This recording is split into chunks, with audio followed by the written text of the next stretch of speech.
All right, Tommy. So it's time for us to get to our first set of guests here on the Crimson Chronicles podcast, and as we begin the series where we're going to be talking through the transitions over the course of the years in Alabama football, we're going to begin with talking about the transition between Ears Whitworth and Coach Bryant, and you've got a couple of guests that are going to help us because they were there and they lived through the transition. Yeah, thanks for having me, Rick. With Kalen DeBoer replacing Nick Saban as Alabama's new head football coach, I can't help but think of the transition that's going on right now over in that football building and in our program, and not only on the field with assistant coaches and different terminology and systems and playbooks, but with all facets of the program. Whether it be the schedules, the dining hall, the weight room, the training room, and the leadership roles that the team will have. And then I think back to all the coaching changes that we've gone through here at the Capstone and how those were handled all the way back to the 1950s when Ears Whitworth resigned pretty much mid-season, or at least he knew he was leaving, and Coach Bryant was hired in late 1957. Or the difficult transition between Coach Bryant and Coach Perkins, and then the Mike Shula to Nick Saban transition. And as you know, we've gone through quite a few transitions throughout the 80s, the 90s, especially in the early 2000s, that forever have left their mark in Alabama football history. So for the next few podcasts, as you mentioned, we're going to do a deep dive into every coaching transition, starting with the Whitworth to Bryant change in the late 50s, all the way up to the current transition between Coach Saban and Coach DeBoer. And we're going to have as our guests, as we have today, former players or coaches or administrators who were there, who were part of these transitions, who played major roles in these changes, and from one head coach to another. So today, we are honored to have Scooter Dyess and Gary White. Scooter from Elba, Alabama, was a 5'9", 150-pound halfback who played for Coach Ears Whitworth in 1957 and went through the transition to Coach Bryant in 1958, or for the 58 season. And Scooter's been a good friend a long time and lives in Montgomery now. And then we have Gary White from my hometown of Gadsden, Alabama. Gary came in 1957 and was a student manager for the football team in Coach Whitworth's last year, and was a manager in 1958, and then was head manager in 1959, 1960, and 1961, which of course was the national championship team. So these two guys experienced that transition firsthand, and we're happy to have them here today. Scooter, Gary, welcome to the show. We're glad you guys are here, and Tommy, let's get on with this interview. Okay, guys, you were there. Okay, and it's been a while, a few years ago, 65 years or so ago, but a little bit of background. The Frank Thomas era had been so good at Alabama, and he would probably stayed longer if health reasons or health issues had not forced him to retire. And then we had Red Drew, which was okay record-wise, and then Coach Whitworth was hired, kind of an unusual hire. And Coach Whitworth had been an assistant coach at Alabama in the early 30s when Coach Bryant actually had played at Alabama. And so here we are before we get into the Bryant hire, tell us about Coach Whitworth. What was the culture like then? There was a mixture of Korean War veterans coming back from the war. There were freshmen, there were seniors. There was just a hodgepodge of people. They lived in Freedman Hall, which was considered pretty, rowdy, maybe. So y'all tell us about the Ears Whitworth when regime. I went there, I started out as a because I was in my sophomore year at first spring training we had, and played in 58 and 59. But the culture there was pretty bad at the time if you compare it to what we entered into when Coach Bryant came there, because I think the team, the players, their attitudes. I mean, we had older guys, younger guys. Personally, myself, the older guys kind of, for whatever reason, they kind of became my friends, and I wanted them as my friends because they were some roughnecks in that crowd. And if y'all remember, they called the Freedman Hall the 8 dorm. Eights lived there, and we didn't have a good reputation on campus. So Coach Whit, when when he was there, his practices were long and hard, but they weren't organized like Coach Bryant's were when he came in. It's just a totally different situation. Coach Whit, I thought, was a good man, but there's a lot of good men in a lot of high positions that they can't perform. And I don't think he ever got a winning attitude toward the players, that we didn't think we could win. That was a terrible situation to be in. And so I think one of the things he tried to do is to upgrade the reputation of the football players and the team. And I might say at this point, Gary White was as much a member of this team as any of us.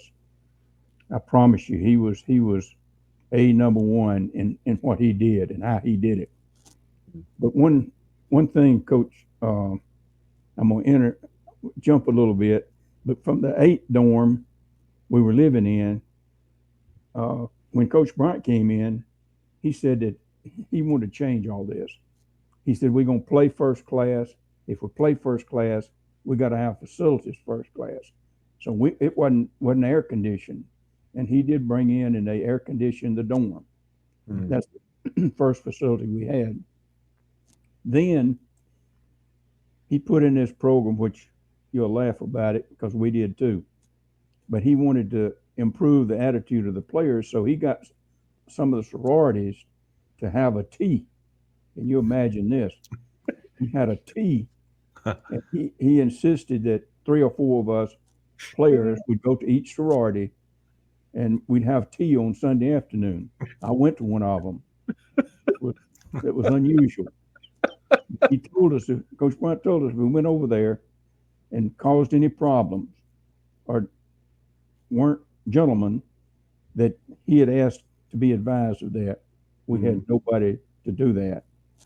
But back to Coach Whitworth, he had a staff. I can't even tell you who they were right now.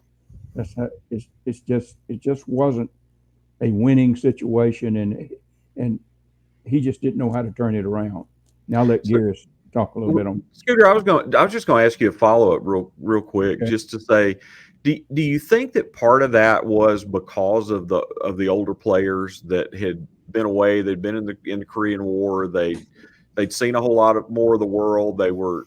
I mean, was there a lack of maybe respect or a lack of buy-in, or was it just that the organization was not what it needed to be? I think that probably had something to do with it, because those guys were a lot older than us youngsters that had just come in. But in their behalf, I think they tried to be friends with the younger and try to help the younger guys. But when you got a attitude like as a team attitude, it didn't work. And Coach Whit could not get the respect I think that he deserved or needed or whatever. Yeah. And I'll talk a little bit more about that when we get to Coach Bryant's situation. But anything else on Coach Whit, I'd be glad to answer. I had a question for Gary. Gary, how did you get from Gadsden High School to the University of Alabama as a manager?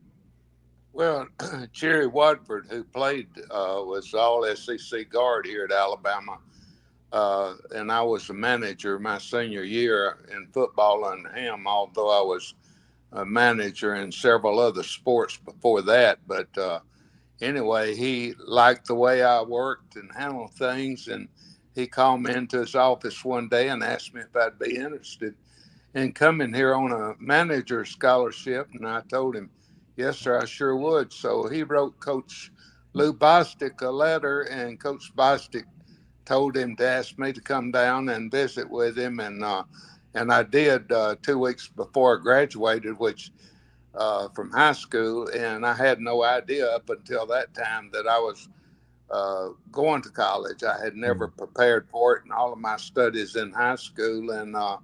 But it was an excitement for me and my family, because no one in my family had ever been to college. And to have this opportunity, well, they sacrificed a heck of a lot for me to come here and be a manager. Even though I was on scholarship, I was not on full scholarship to begin with. So they had to sacrifice to help me with the other aspect of the room and board, and enable me to come here to be a manager.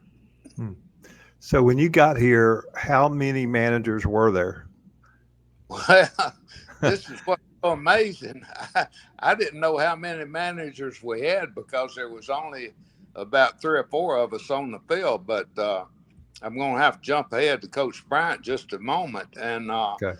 when Coach Bryant came in, well, he was going through the entire program, weeding out the chaff, you might say. And so he called a meeting of managers. Well, there was about 20 managers showed up, which I'd never seen some of them before in my life. And come to find out, well, they were on full scholarship, and I called them political appointees. I think there was a lot of talk around the state about Coach Whitworth and the problems that he was having to produce a winner. And so I think some of those people were sent here. I know there was some banker sons and some department store people and that kind of thing, and that were on full scholarship. And Coach Bryant came in and he said, I'm firing everybody but the head manager.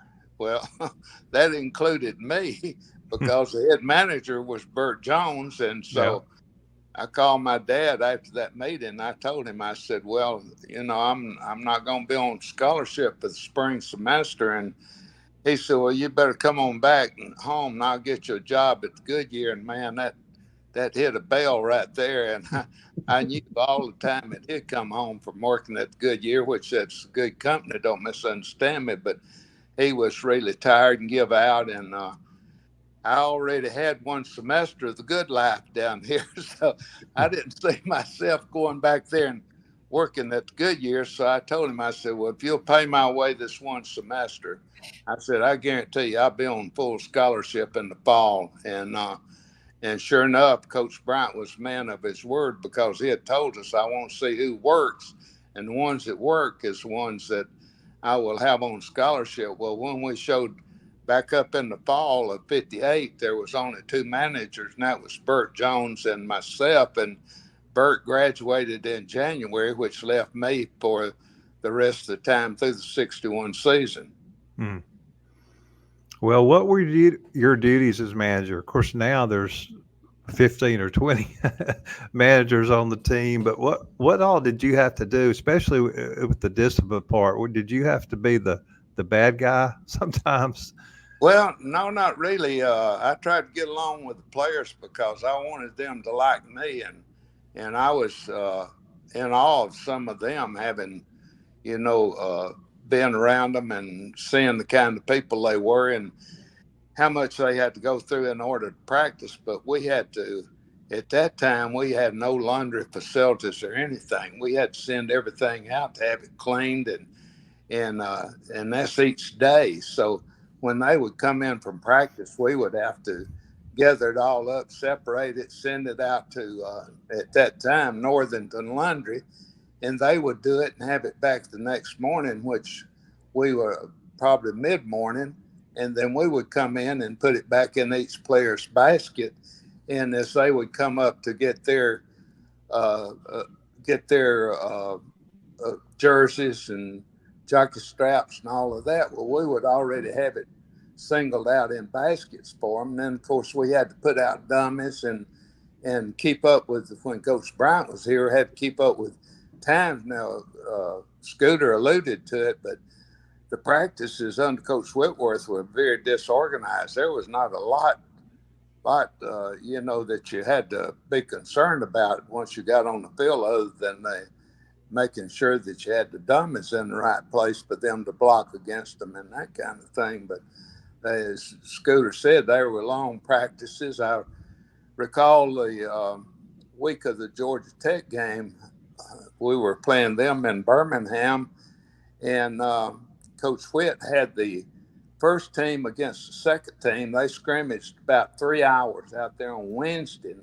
The rest of the players would be over on the sideline laying down with a head on the helmet watching the practice unless someone got hurt, and then he'd call a new guy in there. And then we go to Legion Field, and Georgia Tech kicks off. At the beginning of the game, the ball falls right in, and I'm not going to call the player's name, right in front of the halfback, and it just drops and hits the ground, and that player turns around, walks back toward the bench. Georgia Tech comes down, falls on the ball, and scores, and that's the only score of the day. So evidently they were not taught to, and Scooter can tell you more about this than I can, but evidently they were not taught a lot of the rules of the game, because that was something that you just didn't do at any point in any game. Yeah, from what I've read, I would imagine the coaching staff was in disarray as well, because Hank Crisp was the athletic director, but he was also the offensive line coach. Is that right? Right. I would like to have been a gnat on the wall when they had their staff meetings, if they had staff meetings. I don't know, but Scooter alluded to it a while ago too. Is the assistant coaches? Now there was some 2 or 3 Alabama guys on there that were really good coaches, but then there was about 4 other coaches that were just I hate to say this, but they were jerks, and they did not. I didn't think that they got along with the players or got the players to produce like they should, because they just didn't have any personality or any care about them for the players. And I think the players, from all the years I spent at the University of Alabama, the players got to know you love them. If you don't love them and show it, then you're in trouble. And I think that had a lot to do with the winning atmosphere, which there was none at that time. But I know when we had homecoming that year, well, we had it at the old Union Building. I can't think it's Reese Pfeiffer Hall now, but as Coach Whitt was speaking, there was a dummy of him hanging up in effigy right behind him on the rafters there, and it was the most unusual thing I've ever seen. Of course, there wasn't but a handful of students that showed up, but I mean, that was how bad it had gotten. Well, one thing that I've always heard, Coach Whitt, it was pretty obvious after 2.5 years that Coach Whitt was not going to make it. And actually, Dr. Rose had decided to make a change midway through the 57 season. And Coach Whitworth actually told the Birmingham Monday Morning Quarterback Club in mid-October that he was going to be gone after the last game, after the Auburn game. And many years ago, 40 years or so ago, I had a chance to interview Fred Sinkton Sr. for one of my books. And he told me the story of how he and Ernest Williams, who was a trustee, and Dr. Rose went out to Houston, Texas, to interview Coach Bryant on November the 9th, 1957. Alabama and Tulane had played earlier in the day in Mobile.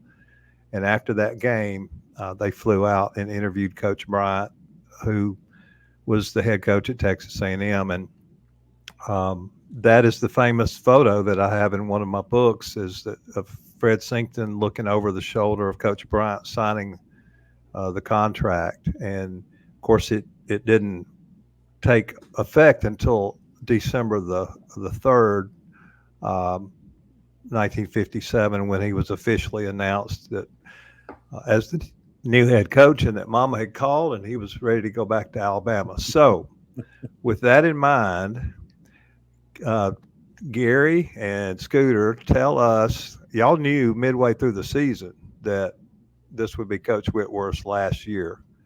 I'll So tell you, what? Tommy, one instance that happened, when this was, we knew it was coming about. Well, we have Gary, remember, across from in Freedman Hall, across from our cafeteria was our meeting room. So one night, a bunch of the players and all went down there, and we'd heard all these names that were going to come to Alabama. 5 or 6 of them. Coach Bryant was on the list, but I didn't know who he was. And from a little town, we didn't have cell phones and TVs when I grew up, so I didn't know all the communication that was going on. But anyway, we decided we'd have a contest and we'd vote. So we put all these names on the bulletin board, on the blackboard. So then we voted. Coach Bryant got 0 votes. We'd heard about the junction. We knew about that. So when they started recording the votes, he didn't get any. And of course, he, as you know, he's the one that came. Yeah. And when while I'm on it, I'll tell you about the first meeting. Yeah, that's the squad my next meeting. question. We had a squad meeting. He was coming from A&M, going to New York on some kind of sports presentation. So he comes through, and one of I think Gary will agree with this, one of our favorite coaches was Jerry Claiborne. Mm-hmm. Jerry, he was a Christian man, high morals, and a smart individual, and a smart, good coach. Yes, he was. Bryant's right-hand man when he came in there. So he came beforehand and got everything lined up. And when Coach Bryant flew in, they picked him up at the airport and brought him we had a squad meeting. And he walks into the meeting, first time we'd all seen him.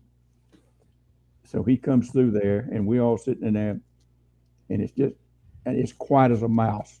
Nobody said anything. That wasn't normal. And so when he walks in, he doesn't tell a joke. He doesn't break the ice. I mean, it was cold and hard. And he started telling us, he said, I don't want to know anything. I don't want to hear the past administration, coaching staff mentioned. They were not the problem. The problem we got is sitting in this room and I'm looking at them. And he said, I don't know any of you. I don't know your parents. Don't want to know anybody, but I'll know who I want to know after spring practice. And I advise you to get ready. That's paraphrasing it. But you be ready because you're fixing to have the toughest spring you've ever had. And we did. But in that spring, I think we lost about 17 players. And then we came back in the fall, we lost another crowd, a bunch of them.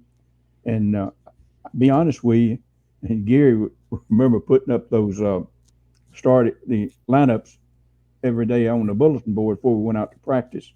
Who was first team, second team, third team, what have you. Well, that thing was in turmoil all the time. Nobody was the same after every practice. You didn't know who was going to be where. Mm-hmm. We had a kid from Chattanooga, Tennessee. I'm never forgetting, we was running offense one day. He was our second team center. And if those is old enough to remember the old practice field, it had about a 10-foot chain link fence around it, and with a gate with a lock on it with those just padlock. So everybody says keep people from coming in watching practice. We said it was keep the players inside. But this guy, I won't ever forget, he got in a huddle, and this is what he said. He says, guys, I've enjoyed knowing you. I've had all this such and such I can handle. I'm leaving. He snapped the ball, went straight to that gate and climbed it with his cleats and uniform all on, and went in and left his gear in there. I hadn't seen him since then. So, and let me tell you why he climbed the gate. This is what's so amazing is a day or two before that, one of the players quit out there, and I opened the gate for him, and he went through the gate. Well, Coach Bryant called me to his tower, and he said, the next anybody else that quits said they're gonna have to climb that gate. So the player that Scooter is talking about said, "Hey Gary, come and open the gate for me." I said, "Climb the fence." And here he went. He climbed it, and that's the last time we saw him. Perhaps the most impressive part about that story is that he had enough energy to climb the fence. I'm That's sort exactly of right. Honestly, that tells you the level of motivation that the young fellow had to get out of there. Right? We opened up that year, our freshman year. I mean, it was my junior year in Mobile with LSU. They won the national championship, if you remember. But we didn't. Coach Bryant had a way of making you better than you really were. You know, you thought you were good, but you weren't. But he made you feel that. We had LSU 3-0 at the half, and they won the national. Had Jim Millican in that crowd and they beat us 13-3. But and of course he wasn't all that proud of us because he didn't want to lose. It didn't matter who you played. But that's what he instilled, I think, in everybody, in everything that we did. You do it to perfection. Well, Scooter, going back a little bit, what did Coach Bryant ask you the first time y'all ever met? Oh, yeah.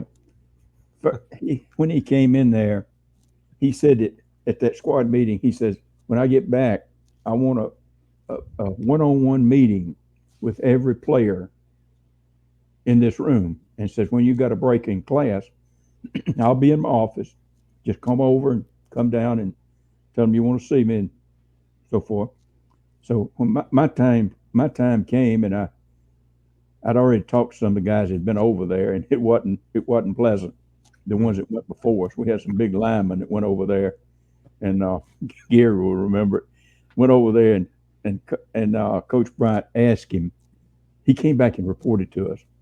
Coach Bryant asked if he had a girlfriend on campus. He said, "Yeah." "Do you have a car?" Yes, he had a car. "Are you in a fraternity?" Yes. He said, "Well, you might as well get out of here today because you ain't got time for football." So he came back and told us, says, number one, you don't have a car, you don't have a girlfriend, and you're not in a fraternity. Remember that. But anyway, I went over and I went down the hallway, and I was praying that I would catch him in the hall and not have to go to his office because all of us were scared of him, the coaches included. So lo and behold, I was going down the hall. He acted like he didn't see me, and we were walking opposite directions. And he got even with me, and I had enough nerve to say, "Coach." When I said "Coach," he stopped. And during those days, I had hair and had a crew cut, I don't remember. And he reached up, rubbed me on the head. He said, "Who the hell are you, the water boy?" That was a great start. A lot of incentive on. I thought I was going to be pretty good, but I didn't. But I'll tell you later, which was one of the biggest thrills I've ever had, was when we went to Penn State when I was a senior, and we came out before we went up there, elected captains, and me and Jim Blevins was elected captains that year. And so we came out of the meeting, and Coach Bryant remembered what he said to me. He says, "How does it feel to go from water boy to captain?" Oh gosh, a lot of difference. Wow, I bet that's just amazing. But I love Coach Bryant, and I know Gary did. I tell you, I wouldn't take anything for the experience I had with him. Well, let me ask you about the first spring training. And Scooter, I think you actually, fortunately, missed spring training to run track, right? The first spring training. Gary, you were there. It's kind of legendary. Tell us about and Scooter, you can add in here because all your teammates were having to go through that. But how was that first spring training? Well, it was all like season program before spring training. And I did run track, and so instant that this just parallels what I'm saying. I had a 9.600 against Mississippi State in Tuscaloosa. Well, we went to the SEC, which was held at Baton Rouge. So I ran track down there. Got beat by Billy Cannon of all people. He was about 220 and could run like a deer. But anyway, I came back, and when I was going down the hall one day, I was kind of proud of myself, to be honest with you, that I'd come that close in the conference. And Coach Bryant said, if I knew you was coming in second, I'd have made you go through practice. Oh, that's great. Track saved me that spring. Well, Gary, you were there for that first spring track practice in '58. Well, the off-season program was what was a doozy. They from day one, once the new semester started, up on the third floor of that football building, Moore Hall now. Mm-hmm. Well, they would have an off-season program, and there was, I think, either 3 or 4 stations up there that consisted. We only had one set of barbells, so they had to do a little bit of everything with that. But then we had a wrestling mat, and then we had some blocking dummies up there, and I forgot what else. But anyway, a mat where they did agilities, I think. But right next to the door, as you come out, there was a trash can. And at the end of each and they'd only be up there an hour, but it was like 3 hours. I mean, it was just, they couldn't stop for 1 second. They were on the move the whole time they walked in that door. And of course, that trash can was full of vomit, and it would be sticking up there and everything else. There was no air conditioning, and a lot of the players left during that time. And then we get on in spring training. Well, the periods are broken down like 15 minutes or 12 minutes, depending on what they were doing, whether it's blocking or tackling or whatnot. And they would run. They would run to each and every drill. There was no stopping. So they were doing something the entire time.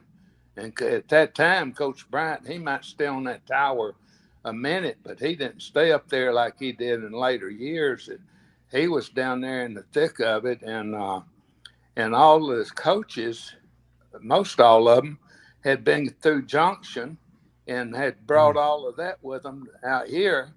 And later on, a couple of them told me that it was tougher on our players than what they had gone through at Junction, except our players were not in a desert. But we had a lot of players leave during that time, and then we get on into the fall practice and have a lot more left. And I think when we lined up in the fall, we had 36 players, and they had to play both ways. And after the Tennessee game, he fired 2, one for getting penalties and one for fumbling the ball. So that left 34, and one of those was redshirted. That was Jack Rutledge. So the rest of the season, we were playing with 33 players, and they were playing both ways, and we went 5-4-1. So it says a lot about the character of the players that we had, because they really laid it on the line. And very few teams at that time won the game after, except for LSU, won the game after we played them, because we'd beat them up so bad. And a lot of them had us as homecoming because of what we'd done under Coach Whitworth. And that changed. After that year, they never had us as homecoming anymore. So it changed a lot around here with all that the players contributed and did to turn the program around. I wanted to ask you, I had an opportunity in the book I wrote on different families of Alabama football to interview all the Singtons, Fred Senior, Fred Jr., and David. And of course, Fred Jr. and I were dear friends in Gadsden.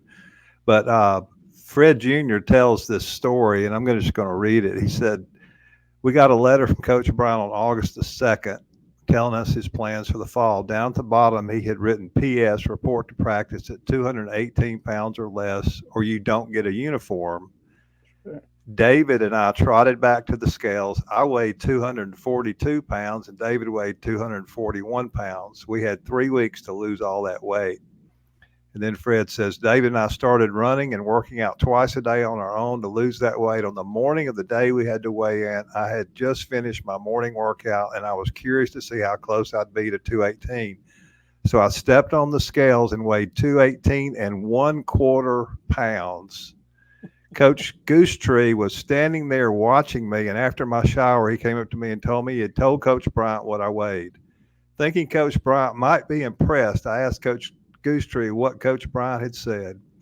Coach Goosetree said, he said you'd better lose that 1/4 pound if you want a uniform.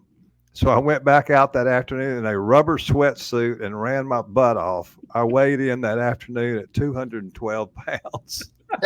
So I know the weight of these players were so important for Coach Bryant, and maybe not so much to have a certain weight to play in, but to the discipline that it was going to take to get to that weight. He wanted to see if you could do it or not. What do you remember about that?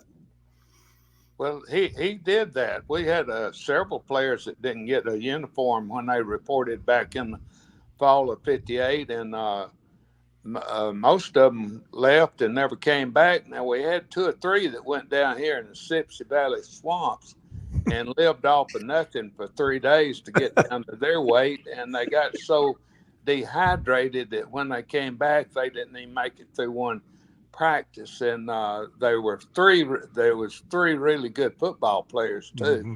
It could have helped us a lot, but because they just starved themselves to death to get down to their weight, they just couldn't hang in there. And I've never faulted them for it, because I know how difficult it was for some of those guys to get down to those weights. But most all the linemen had received those letters. Guys like Scooter, he's probably received one to gain 10 pounds. But Yeah. But those guys were, they had those weights to meet, and if they didn't get a uniform. Well, Gary, that, getting down to 33 players during the season, as the manager, that actually probably had to be good news, right? You didn't have nearly as much stuff to keep up with. But we still freshmen. Freshmen were there. They would practice with the varsity, because we didn't have that many players. They would practice with the varsity up until the day, 2 days before they had a ball game. See, the freshmen had freshman games at that time. I think they played 4 games. Then they eventually changed it to 5, but that year they played 4 games, and would play them on like Friday or something like that, or Monday. I think it was on Monday. But anyway, they would practice with the varsity during that time up until a couple of days before their game, so they could find out what kind of offense they were going to run, and then they'd come back and go back to work with the varsity again. Wow. Let me tell you a story. Follow up on Go ahead, Scooter. When we went to the Liberty Bowl in our senior year, so Coach Bryant came and told the squad we had been invited to play in the Liberty Bowl, and he was going to get with the captains, which was me and Jim Blevins. He says, I'll get with the captains and we'll make a decision. And gosh, boy, we were ready to end the season after the Auburn game. We didn't want any more practice. I mean, we didn't want another month of it. So anyway, next wasn't long, he announced that we were going to the Liberty Bowl. So some of the players came and said, "What did you lose your mind?" He says, "Why did y'all vote to go?" I said, "Hey, we didn't vote." I said, Coach Bryant made that decision without us. So Wow. but we just didn't want another month of practice. We was ready to get through.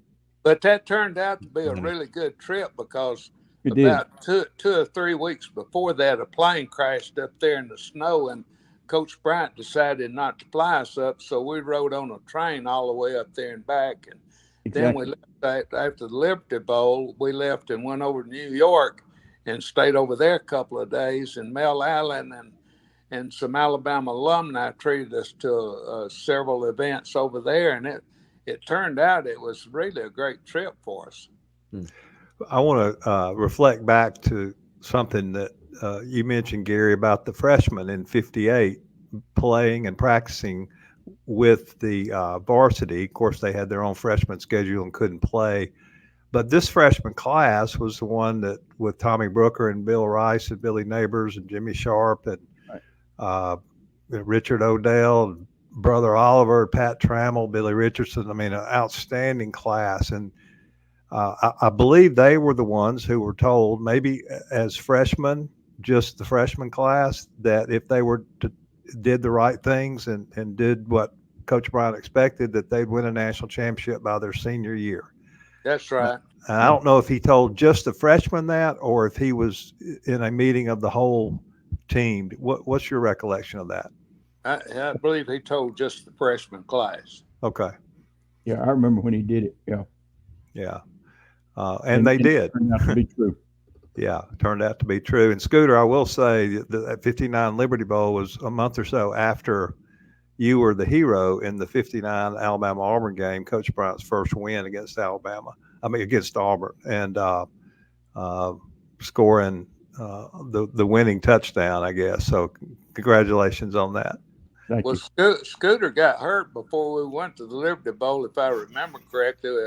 I think it was your ribs. Is that right? No, it was earlier in the season. It was against Vanderbilt. Yeah, but Coach Bryant, we never heard him tell anybody this, but he told Scooter, he said, when you're about to get tackled, run out of bounds. He said, you're not staying bounds and get hit. And all our eyes got big as saucers because we never heard him say that about anybody. He told Scooter because Scooter had so much speed and everything. If we lost him, I don't know what we'd have done, but Scooter would. He'd scoot on out of bounds about the time he'd be get ready to be tackled, and he played the whole game as a result of it. Some of my teammates used to tell me that Coach Bryant, when he told me not to turn upfield when I was step out of bounds, they said he didn't mean every time. I tell you one thing about Penn State too. They had one black player. His name was Chuck Jeanneret. Right. Yep. We had Bill Rice. Bill was a sophomore, and at that time everybody was beginning to send balls down here to get them signed and everything. Every time that a ball left out of here, there was always a signature on there, Chuck Jeanneret, and Bill Rice would always sign that name to it before the ball ever left the campus. Oh, yeah. Billy Neighbors, in my family's book, Billy Neighbors talked about going up against Jeanneret in the Liberty Bowl and said he cleaned his clock. Yeah, he's a great football player. We had we run plays around him to stay out of his way. Yeah, and an assistant on that Penn State staff was Joe Paterno. That's right. And he ended up obviously becoming head coach and the legendary. Well, tell us anything about that first 5-4-1 season. I know Coach didn't like to lose at all, but you had to be satisfied about how you played all these opponents. I mean, you didn't get beat. I mean, your scores, like I said, LSU was 13-3, and there was a 0-0 tie, and 16-7. These are the losses. 13-7. Even Auburn was 14-8, and they had beaten you 40-0 the year before. So, how did y'all feel about how you played, and how did he feel? I felt that as players, I think we all felt that we kind of gave all we had, and we did, because Coach Bryant demanded all we had, and I thought that season was a good season, really. Like you said, if you look back at the scores, there's nobody ran us out of the stadium, and Coach Bryant he liked he built that team on defense. Let's be honest. Right. I mean, I don't know how many quick we must have had that year, but we had a bunch of them because we back them up and then play defense and hope to get a break. That was his philosophy. What was that, Gary? Gary, you were chiming in with something there. Yeah, we quick kicked a lot. Sometimes we quick kicked a lot on third down, and sometimes occasionally we'd quick kick on second down. That's right. But I think the game that we lost that year that was most heartbreaking was down there to Tulane, if I remember correctly. They beat us either 6-0 or 7-0, and we should have run them off the field. I don't know what happened that night, but I think we fumbled 2 or 3 times or something like that, and that was first time I saw the wrath of Coach Bryant come out at halftime. Was that too. game? Yeah. Well, let's talk a little bit about Coach Bryant as we wrap up. Tell us about his demand for mental toughness. I mean, I've read stories that would just make my skin crawl about the things he did, his mentality that he instilled in y'all. Tell me about his demand for mental toughness. I know one of the things I think he instilled in all of us was as far as mental toughness. And mental toughness is just as important as physical toughness. Sure. Because if you didn't think you could win, you're not going to win. And I don't think we ever, that 5-4 season, I don't think we ever went into a ball game that we didn't think we could win, even though we were outgunned in a lot of areas. But that team played hard, and Coach Bryant just always said he could make you do things that you didn't think you could do. And I'll never be more proud than to have been under him for the 2 years I was. Super. I loved him. I know he loved me. And so I just always thank the Lord for being able to play on his teams. Well, the players had what he called a gut check out there on the practice field, and that enabled them to, when they went into a game, after what they'd been through at practice, the game was nothing compared to what they'd been through in practice, and they had reached down and get a lot extra out of their soul to be able to complete the practices they were going through. So every game they went into, they felt like they could win no matter who they were playing. And I tell you what, with that group there, you didn't stand around if somebody got tackled, you didn't stand around the pile up, because here comes somebody from our team that tried to tear your head off. So we beat them up pretty good. Left a lot of injuries out there on the field for the opposing team for sure. Well, Gary, I know you had a great career at Alabama. After you were a head manager, you went to, I think, the Dallas Cowboys for a couple of years as a scout, and then came back and was the first dorm director at Bryant Hall from 64 to 71, then was our academic counselor for several years, and then an assistant AD and associate AD all the way through Hootie Ingram's tenure in the 1990s. And I know all the Alabama fans appreciate all your dedication and work. And Scooter, I know that you have been a mainstay in Alabama in the A Club, and Alabama fans far and wide have appreciated your role in those first Coach Bryant teams. And you're still a legend. And both of you are in your mid 80s now, right? Gary, how old are you now? Afraid so, yeah. Yeah. Well, one more question, and Rick, I'll get you to close for us here. But I've heard from, and I've interviewed a lot of former players when I did my Bear Bryant on leadership book, but I've heard from numerous former players that he did not treat them the same, but he treated them all fairly. And because some needed different motivations than others. Any thoughts about that? I think he did treat everybody fairly. And when they came out with that Furman Bishop thing, I was a witness at the thing they had up here in Birmingham, whatever. But he was not a brutal type coach. He played hard. He wanted you to play hard, but not dirty. He never taught to be dirty at anything. And different people are treated differently, even in life today. I mean, in our walk today, you can treat some people one way and get results. You treat another person the other way and get results. And that's what he did. He was He was a psychologist when it comes to all that. Hmm. He knew exactly what button to push on each person. Right. Because everybody was different, but some way, somehow, he knew exactly when to push it, what to push, and it would motivate that player to no end. And he just had a gift for it. He was players' coach. He loved his players. Nothing on earth he wouldn't do for them after they graduated, but he abided by the NCAA rules.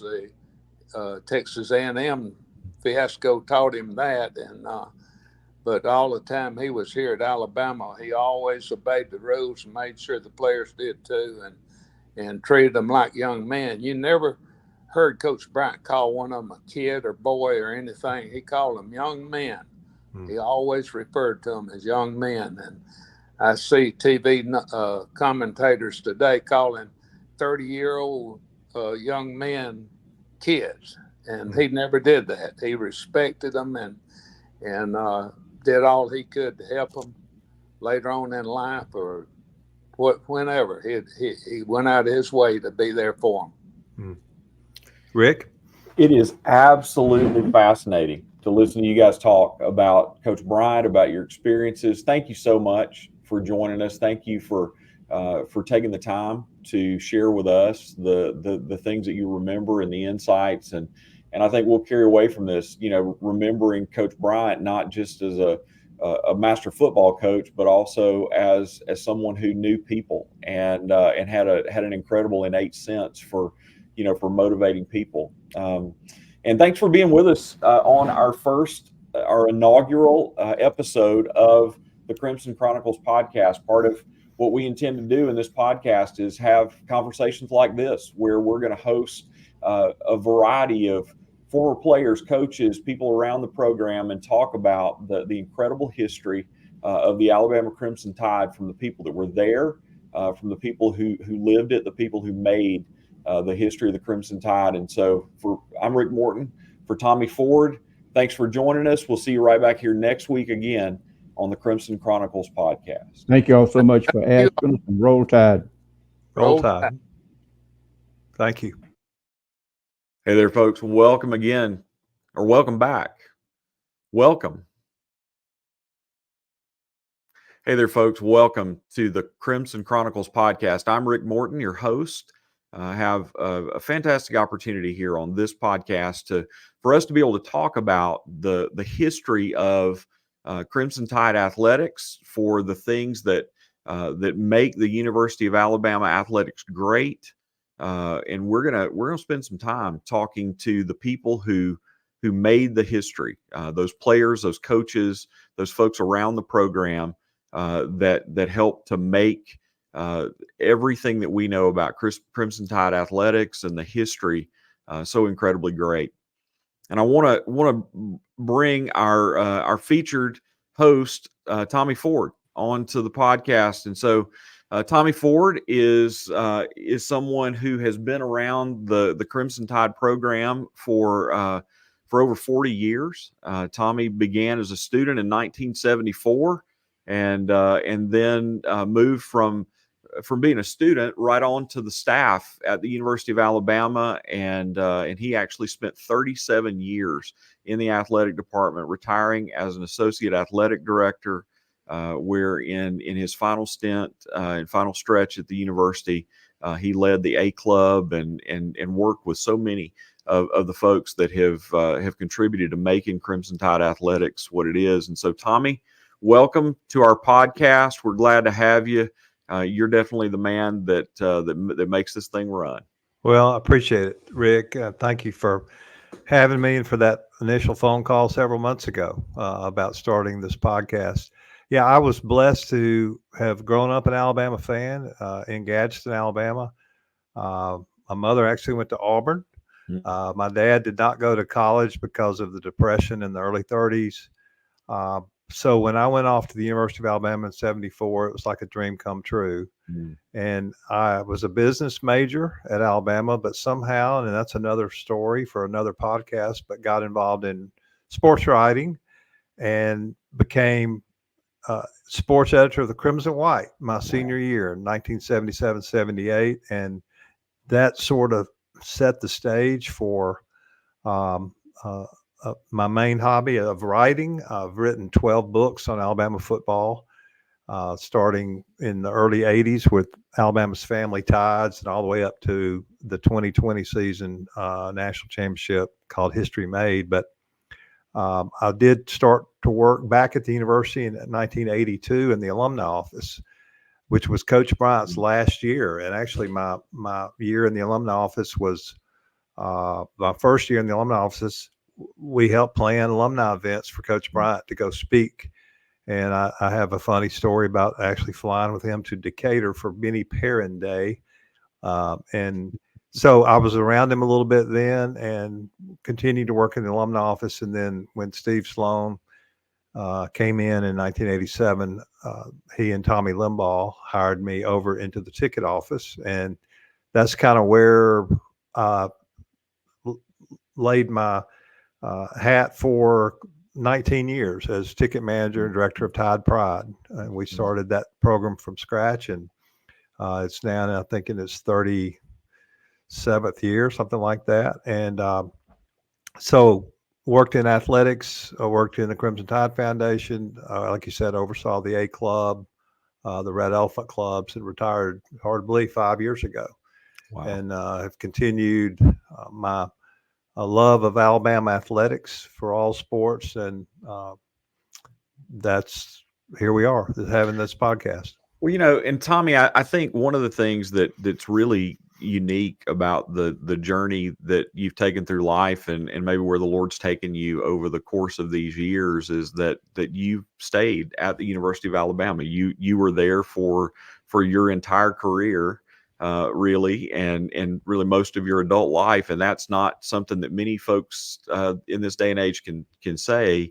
And especially for you to be able to be part of the university, which was something that you loved from boyhood, to really have that opportunity to be able to be a part of it, and to kind of live your dream for 37 years. That's a pretty amazing ride. Yeah, the Lord was in it. And, I've seen so many people come and go in athletics through the years, but I have managed to survive, I think, 9 head football coaches and 8 athletic directors and 8 or 9 university presidents during my time there. And everyone could have, at least the athletic director, could have made a quick change and cleaned house, and I would have been out quickly, but Lord took care of me, and I've been so blessed to have had that opportunity to work there for so long. Well, you're humble, but I think one of the things that those of us that are your friends and people that know you is just you love people, and you do well loving people, and so that's given you the opportunity to build a ton of relationships with a lot of people. And that's really kind of what this podcast is going to be about, honestly, is we're just going to be having an opportunity for you to be able to sit down and talk with friends, people that you've built relationships with over the course of the years. But those people also happen to be the people that are the notables in the history of Crimson Tide athletics. Yeah. And that's, I'm really looking forward to this. I had gotten to know a lot of these folks when I wrote my first book on the different families of Alabama football. But then when I started working in athletics and dealt with them on a daily basis, I got to know them better. And especially when I got to the overseeing the A Club, and these, were kind of my heroes. And this podcast is about the history of Alabama athletics. It's not about who's in the portal or who's going to start at left tackle or who the up and coming wide receiver is. It's not about recruiting. It is about history all the way back to, I'm sure we'll cover the Johnny Mack Brown in the 20s and the Rose Bowl. So there's I've got a lot of ideas about what to do, and you've seen that list, and I look forward to it.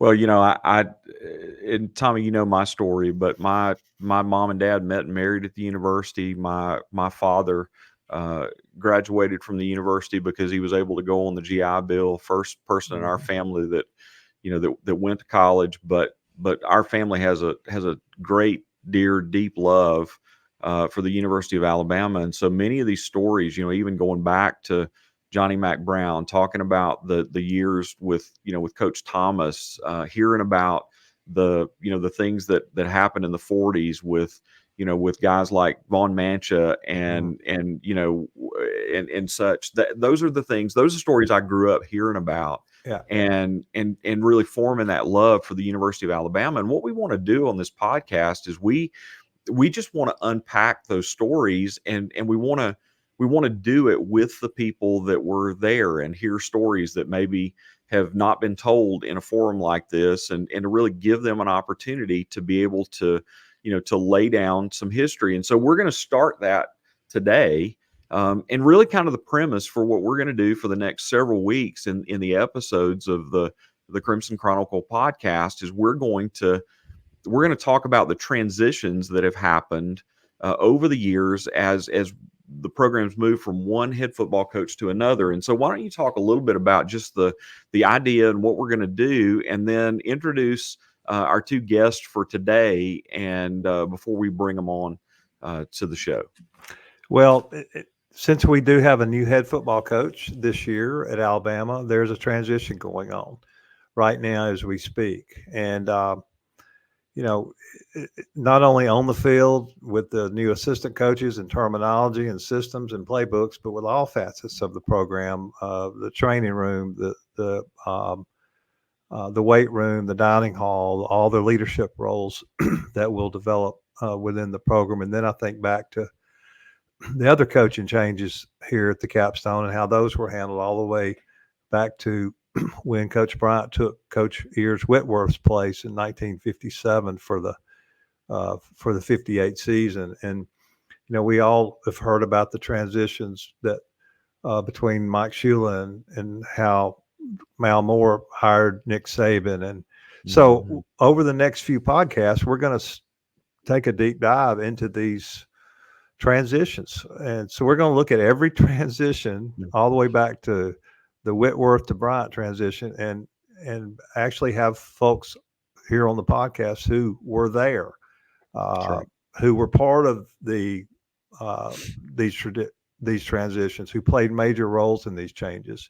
So we're not interviewing somebody who thinks they know about it. We are interviewing people who were part of it. So that's right. That'll be the first few podcasts, and then we've got a lot of good surprises for down the road. Well, it's going to be an amazing ride, and I would love to. I'd love to share with people the list. I mean, it's 80 some odd people long and getting longer, and so we're just really excited. But today we're going to have an opportunity to talk about the transition from Ears Whitworth to Coach Bryant, and what those teams looked like a little bit before and a little bit after. And there are two guys that are going to jump in with us today that are going to give us a firsthand view of what it was like in the late 50s and early 60s as the University of Alabama transitioned from a languishing program to a program of national championship caliber. Yeah, these are two longtime friends of mine. They are in their mid 80s now. The first one is Scooter Dyess, Marlon Scooter Dyess, originally from Elba, Alabama, lives in Montgomery now. And Scooter was a 5'6", 150-pound halfback that was a sophomore when Coach Bryant came in for the 58 season. So Scooter's a wonderful guy and was there and witnessed the whole transition between Coach Whitworth. Yeah. And then Gary White was the head manager in 1959, 60, and 61, and was a manager on Coach Whitworth's last team in 57 and Coach Bryant's first team in 58. So Gary was there for everything as well. And they will share some fascinating stories from that time and the unbelievable change in culture there was between Ears Whitworth in the mid 50s and Coach Bryant in the late 50s. All right. I think that's good. I think that's exactly what we need.